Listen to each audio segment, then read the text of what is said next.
I mentioned earlier Fouts Road, where my opponent had supported that project, and City Council had approved that project, which had much higher density than really the current residential communities around it. And but we got the developer and the community together, and the revised site plan and the additional conditions were community driven. That's how come I voted for it.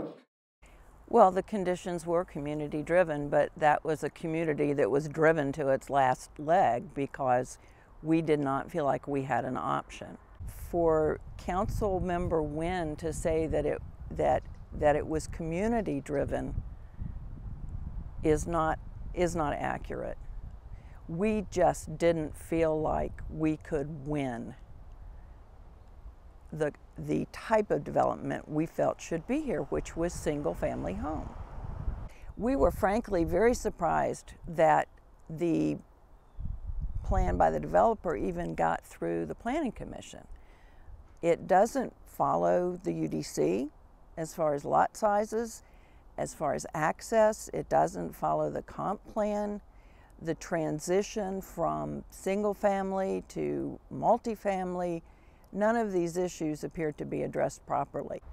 When we heard at the first meeting where the plan was deferred that she had known Mr. Arms for over 20 years, we just felt like we didn't have a chance, that this was going to go through regardless of what we were concerned about.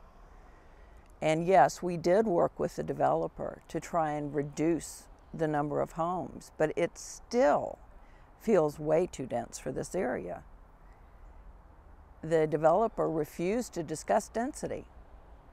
I found it very disheartening to watch the debate when Councilmember Wynn said the neighbors seemed happy.